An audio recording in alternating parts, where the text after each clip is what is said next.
กาลครั้งหนึ่งนานมาแล้วช่วงก่อนสมัยพุทธกาลในห้วงมหานเทียนกว้างใหญ่มีพญาเต่ายักษ์อยู่ตัวหนึ่งมีชีวิตอยู่มาอย่างยาวนานมันเที่ยวแหวกว่ายไปในมหาสมุทรเพื่อหาอาหารกินซึ่งอาหารของเต่านั้นเป็นเพียงหญ้าทะเลเท่านั้นไม่ใช่สิ่งมีชีวิตพวกกุ้งหอยปูปลาแต่อย่างใดและพญาเต่านี้ยังมีอุปนิสัยชอบช่วยเหลือสิ่งมีชีวิตต่างๆโดยเฉพาะผู้คนที่เดินทางข้ามมหานทีแล้วเกิดเจอพายุใหญ่จนกระทั่งเรืออับปางลงพญาเต่ายักษ์มีขนาดใหญ่เท่าเรือนบ้านจึงมีผู้คนเรียกกันว่าพญาเต่าเรือนพญาเต่านี้อาศัยที่ตนเองมีร่างกายใหญ่โตเที่ยวไปว่ายวนเวียนคอยช่วยเหลือผู้คนที่เรืออับปางให้หมู่คนเหล่านั้นขึ้นมาอยู่บนกระดองของตนแล้วก็พาพวกเขาไปส่งที่ชายหาดทำให้พวกเขารอดชีวิตไปได้เต่ายักษ์ทำเช่นนี้เสมอจนกระทั่งวันหนึ่งเต่ายักษ์ได้เห็นว่าเรือของชาวประมงลำหนึ่งกำลังเจอกับพายุใหญ่เรือนั้นโคลงเคลงไปตามกระแสคลื่นลูกเรือทั้งหลายต่างร้องตะโกนด้วยความหวาดกลัวจนกระทั่งเรือถูกพายุลูกใหญ่ที่สุดซัดเข้าใส่สุดท้ายเรือนั้นก็อับปางลงกลางมหาสมุทรเต่ายักษ์ไม่รอช้ารีบแบกว่ายมหาสมุทรไปหาชาวประมงที่กำลังว่ายน้ำตะเกียกตะกายเพื่อเอาชีวิตรอดจากนั้นก็ได้เอาตัวไปรองให้พวกเขาขึ้นมาอยู่บนหลังจนครบทุกคนแล้วก็พาชาวประมงเหล่านั้นกลับเข้าฝั่งโดยที่ทุกคนต่างก็รอดชีวิตไม่มีใครได้รับบาดเจ็บเลยสักคนเดียวพวกชาวประมงในเรือลำนั้นเสียเครื่องมือทำมาหากินทั้งหมดเรือก็อับปางโดยไม่อาจกู้ขึ้นมาได้เพราะมันจมอยู่ในน้ำลึกความหวังที่พวกเขาจะจับปลาจำนวนมากเพื่อนำมาขายเป็นรายได้เลี้ยงปากเลี้ยงท้องก็มาลายหายไปสิ้นพวกเขาได้แต่เสียใจและเสียดายโอกาสโดยไม่คิดถึงเลยว่าการมีชีวิตอยู่รอดนั้นต่างหากที่เป็นโอกาสอันมีค่าสูงสุดทำยังไงกันดีล่ะหัวหน้าพวกเราไม่มีปลาไปขายเลยสักตัวเดียวเครื่องไม้เครื่องมือก็จมทะเลจนหมดลูกเรือคนหนึ่งเอ่ยกับหัวหน้าเรือประมงเครื่องมือยังไม่เท่าไรแต่เรือจมนี่สิเรื่องใหญ่ที่สุดใครอีกคนหนึ่งพูดขึ้นหัวหน้าชาวประมงรู้ดีที่สุดถึงความเสียหายนี้รายได้ที่จะเกิดจากการนำปลาไปขายนั้นไม่ต้องคิดเลยหนำซ้ำการจะออกเรืออีกรอบยิ่งเป็นไปไม่ได้แล้วเราจะทำยังไงกันดีเรือก็จมเครื่องมือก็ไม่มีปลาก็ไม่มีขายพวกลูกเรือต่างพากันโอดครวญเมื่อหัวหน้าชาวประมงได้ฟังเสียงระทมทุกข์ของลูกน้องก็หันไปเห็นพญาเต่ายักษ์ที่ยังว่ายวนเวียนอยู่แถวริมชายหาดนั้นจากนั้นก็เกิดความคิดหนึ่งขึ้นมาได้ข้าคิดออกแล้วว่าพวกเราจะเอาชีวิตรอดได้อย่างไรพวกเจ้าเห็นเต่ายักษ์ตัวนั้นหรือไม่หัวหน้าชาวประมงเอ่ยถามลูกน้องและทุกคนก็พยักหน้าพร้อมกันในเมื่อเราไม่สามารถหาปลาไปขายเพื่อหารายได้เลี้ยงครอบครัวของเราถ้าอย่างนั้นเราจงช่วยกันจับเจ้าเต่ายักษ์ตัวนั้นแล้วชำแหละเนื้อขายกันเถอะเนื้อของมันคงได้มากโขและเนื้อเต่าก็ไม่ค่อยมีใครเอามาขายพวกเราคงจะทำรายได้อย่างมากมายแน่นอนหัวหน้าเอ่ยอย่างนั้นและไม่มีลูกเรือคนใดเอ่ยคัดค้านเลยสักคนทั้งที่พวกเขานั้นรอดชีวิตมาได้ก็เพราะพญาเต่าตัวนี้นี่เองมันอุตส่าห์พาพวกเขาว่ายน้ำข้ามมหาสมุทรกลับมายังถิ่นฐานบ้านเกิดได้อย่างปลอดภัยแต่พวกเขากลับคิดจะจับมันมาชำแหละเนื้อแลกขายเมื่อไม่มีใครคัดค้านพวกเขาจึงพากันวิ่งไปที่ชายหาดแล้วก็ช่วยกันจับเต่ายักษ์ขึ้นมาบนบกจากนั้นก็ทำการฆ่ามันและชำแหละเนื้อของมันออกได้อย่างมากมายทุกคนแบ่งสรรปันส่วนกันจนลงตัวแล้วก็เอาเนื้อของเต่ายักษ์ไปขายโดยพากันโฆษณาว่านี่คือเนื้อของเต่ายักษ์ที่หาได้ยากยิ่งเพราะมันอาศัยอยู่แต่ในมหาสมุทรลึกเท่านั้นซ้ำมันยังมีขนาดใหญ่และมีอายุยืนยาวหากใครได้กินเนื้อของมันก็ ก็จะมีอายุยืนยาวเหมือนกับเต่ายักษ์ตัวนี้ชาวบ้านพอได้ฟังคำโฆษณาก็พากันซื้อเนื้อเต่ายักษ์จากเหล่าชาวประมงจนหมดสิ้นในหมู่บ้านแถบนั้นมีคนอยู่ราวๆ 1,000 คนเกือบทุกคนได้ลิ้มลองเนื้อเต่ายักษ์ตัวนี้กันทั้งนั้นเมื่อได้ชิมแล้วต่างพากันบอกว่าเนื้อของมันช่างอร่อยอย่างที่ไม่เคยกินมาก่อนแม้แต่เนื้อใดๆก็ไม่สามารถเทียบได้มีครอบครัวหนึ่งอยู่กัน3 คนพ่อแม่ลูกแม่เป็นคนไปซื้อเนื้อเต่ายักษ์มาจากชาวประมงจากนั้นก็นำมาปรุงอาหารแล้วเรียกให้สามีกับลูกสาวมากินข้าวพร้อมหน้ากันสามีของนางกินเนื้อเต่ายักษ์อย่างอร่อยแต่ลูกสาวของนางกลับไม่ยอมกินเนื้อเต่ายักษ์ทำไมถึงไม่กินเนื้อของเต่ายักษ์ล่ะลูกเนื้อของมันอร่อยมากซ้ำยังหายากไม่รู้ว่าอีกกี่สิบกี่ร้อยปีถึงจะมีวาสนาได้กินเนื้อของมันนะพ่อกับแม่ต่างสงสัยที่ลูกสาวไม่ยอมแตะต้องเนื้อเต่ายักษ์ที่ถูกปรุงมาอย่างดีอยู่ในชามลูกสาวเอาแต่สายหน้าปฏิเสธอย่างเดียวเท่านั้นแม้พ่อกับแม่จะตักเนื้อเต่าแล้วยื่นไปจ่อตรงปากแต่ลูกสาวก็ไม่ยอมกินจนถึงขนาดเอ่ยปากบังคับให้ลูกสาวอ้าปากแล้วกินเนื้อเต่ายักษ์เข้าไปเด็กสาวก็เพียงแต่อมไว้เท่านั้นจากนั้นพอพ่อกับแม่เผลอก็แอบคายทิ้งแล้วอ้างว่ากินข้าวอิ่มแล้วปล่อยให้พ่อกับแม่กินเนื้อเต่าอย่างอร่อยต่อไปโดยที่เด็กสาวไม่ได้นึกอยากกินเลยสักนิดเมื่อเต่ายักษ์ตายไปแล้วก็กลับมาเกิดอีกการเกิดในชาติต่อๆมาของเต่ายักษ์นั้นมันได้เกิดมาเป็นมนุษย์ที่มีรูปร่างลักษณะดีจิตใจดีมีเมตตามีอายุยืนยาวสั่งสมบุญบารมีอีกหลายภพชาติทว่ามีอยู่ภพชาติหนึ่งที่ได้เกิดเป็นกษัตริย์แต่กลับมีอุปนิสัยชื่นชอบการกินเนื้อมนุษย์เป็นพิเศษถึงขั้นสละบัลลังก์เพื่อไปเป็นโจรอยู่ในป่าและคอยดักฆ่ามนุษย์เพื่อเอาเนื้อมาเป็นอาหารเมื่อการเวลาผ่านไปอีกชาติหนึ่งเต่ายักษ์ตัวนั้นก็ได้มาเกิดในตระกูลพราหมณ์สูงส่งในสมัยพุทธกาลแม้จะเกิดในฤกษ์ที่ไม่ดีแต่พ่อกับแม่ก็รักเขามาก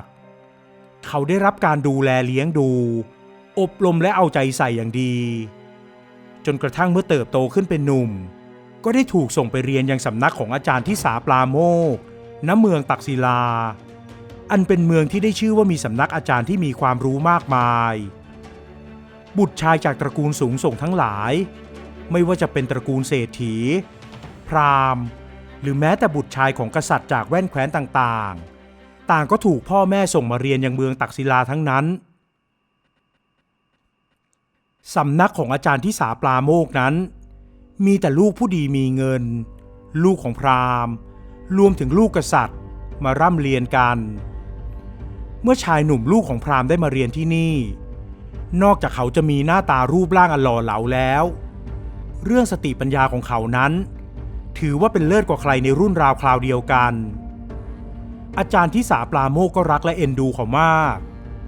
ด้วยว่าสอนเรื่องใดก็ตามชายหนุ่มก็จะสามารถเข้าใจได้อย่างท่องแท้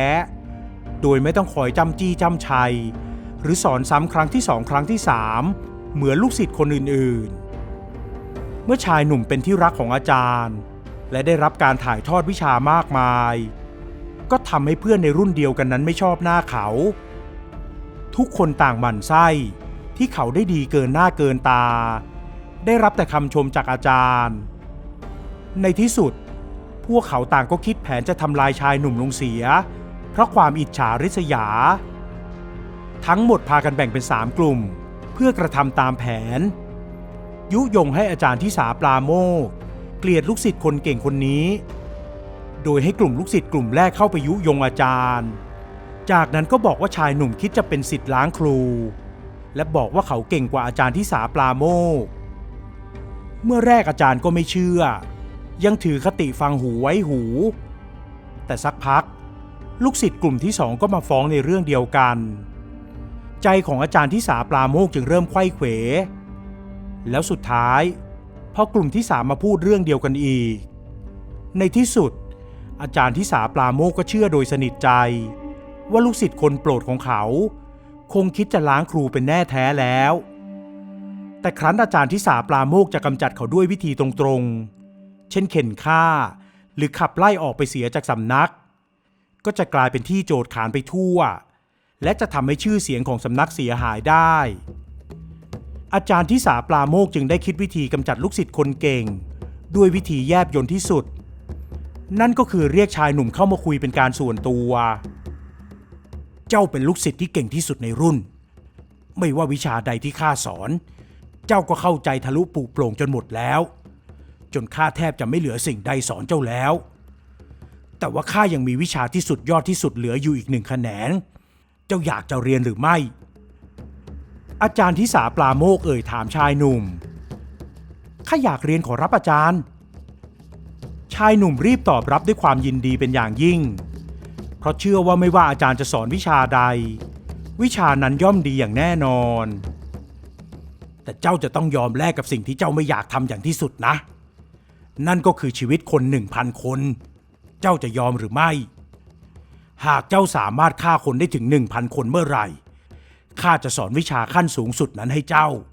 ตกลงหรือไม่อาจารย์ทิสาปราโมกถามลูกศิษย์หนุ่มและเห็นว่าเขานิ่งคิดไปพักใหญ่คงเพราะการฆ่าคน 1,000 คนเพื่อแลกกับวิชาที่เป็นสุดยอดนั้นเป็นเรื่องที่ต้องไตร่ตรองอย่างถี่ถ้วนหลังจากนิ่งคิดพิจารณาอยู่พักใหญ่ในที่สุดลูกศิษย์คนโปรดก็ตอบออกมาก็ได้ข้าตกลงขอรับท่านอาจารย์ข้าจะไปฆ่าคนให้ครบ 1,000 คนเพื่อให้เป็นค่าครูของวิชาที่สุดยอดนี้เมื่อชายหนุ่มรับปากตกลงอาจารย์ทิสาปราโมกก็ยิ้มที่เขาตกมาอยู่ในหลุมพรางแล้วจากนั้นชายหนุ่มก็เดินทางออกจากสำนักและได้เที่ยวเข็นฆ่าคนเรื่อยไปอย่างไม่มีจุดหมายไม่ว่าจะเป็นคนแก่คนหนุ่มสาวหรือเด็กเขาก็ฆ่าหมดทุกคนเมื่อฆ่าคนไปมากเข้าก็เริ่มจำไม่ได้ว่าฆ่าไปกี่คนแล้วเขาจึงใช้วิธีตัดนิ้วโป้งคนที่เขาฆ่าไปแล้วเอามาร้อยด้วยเชือกและแขวนคอไว้จนกระทั่งผู้คนเริ่มเรียกขานเขาว่าจอมโจรองคุลีมานซึ่งองคุลีก็แปลว่าข้อนิ้วนั่นเองจอมโจรองคุลีมานได้กลายเป็นที่กล่าวขานและหวาดหวั่นของชาวเมืองทั่วไปเพราะเขาซุ่มดักอยู่ตามเส้นทางเดินในป่ารกร้างหากพบเจอผู้ใดก็จะฆ่าทิ้งไปเสียสิ้นจอมโจรฆ่าคนได้จำนวน999แล้วเหลืออีกเพียง1 คนเท่านั้นก็จะครบ1,000 คนตามที่อาจารย์ของเขาเคยบอกไว้ในขณะที่จอมโจรองคุลีมานกำลังดักซุ่มรออยู่ในป่านั่นเองมารดาของเขาก็กำลังจะเดินทางผ่านมาพอดีทว่าพระพุทธเจ้าได้ทรงทราบเสียก่อนและได้ทรงตรวจดูแล้วว่าจอมโจรผู้นี้สามารถสั่งสอนได้และเขาจะสามารถบรรลุอรหันต์ได้ที่สำคัญพระองค์เกรงว่าเขาจะทำกรรมหนักนั่นคือมาตุฆาตพระพุทธเจ้าจึงทรงเสด็จไปยับยั้งขวางทางเสียก่อนเมื่อจอมโจรเห็นว่ามีคนอยู่ตรงหน้าตนก็รีบวิ่งไล่ตามหมายจะฆ่าให้ครบ 1,000 คนทว่าวิ่งตามเท่าไหร่ก็ไม่ทันเสียทีจึงร้องเรียกให้พระพุทธองค์ทรงหยุดพระพุทธองค์จึงได้ทรงโปรดสั่งสอนเขาและในตอนนั้นเองจอมโจรองคุลีมานก็ได้บรรลุธรรมขอเข้าบวชในพระพุทธศาสนาแต่กระนั้นกรรมที่เคยทำร้ายฆ่าฟันคนไปจำนวนมากเมื่อออกบิณฑบาตก็ยังได้รับเสียงก่นด่าและถูกก้อนหินขว้างปาเข้าใส่จนเลือดตกยางออกแต่ทว่าพระองคุลีมานก็อดทนไม่เคยนึกโกรธหรือเคืองแค้นเพราะเข้าใจในสิ่งที่ตนเคยกระทำไว้กับผู้อื่นจนกระทั่งท่านได้บรรลุพระอรหันต์หลังจากนั้นก็ได้มีพระสาวกมาถามกับพระพุทธองค์ว่าเหตุใดพระองคุลีมานถึงบรรลุธรรมถึงระดับอรหันต์ได้ในเมื่อเขาเคยฆ่าคนไปเกือบ 1,000 คนพระพุทธองค์จึงได้เฉลยให้ทุกคนได้รู้โดยทั่วกันว่าแท้จริงแล้วคนจำนวน999คนที่องคุลีมานฆ่านั้นก็คือคนในหมู่บ้านแห่งหนึ่งที่เมื่อครั้งอดีตเคยกินเนื้อเต่ายักษ์และ1 คนที่ไม่ยอมกินเนื้อเต่ายักษ์นั้นก็ได้เกิดมาเป็นแม่ของอหิงสกะกุมารหรือท่านองคุลีมานนั่นเองนอกจากนี้ ยังมีอีกหลายภพชาติที่เขาเคยได้เกิดมาเป็นมนุษย์ได้กระทำความดีสั่งสมเอาไว้มากมายและบางชาติก็มีหลงผิดไปบ้างและนี่ก็คือเรื่องราวในภพชาติต่างๆของเต่ายักษ์ที่สุดท้ายได้มาเกิดเป็นอหิงสกะชายหนุ่มในตระกูลพราหมณ์สูงศักดิ์แต่หลงผิดเพราะคำคนก่อนจะบรรลุธรรมขั้นสูงสุดได้เมื่อได้พบเจอกับพระพุทธเจ้า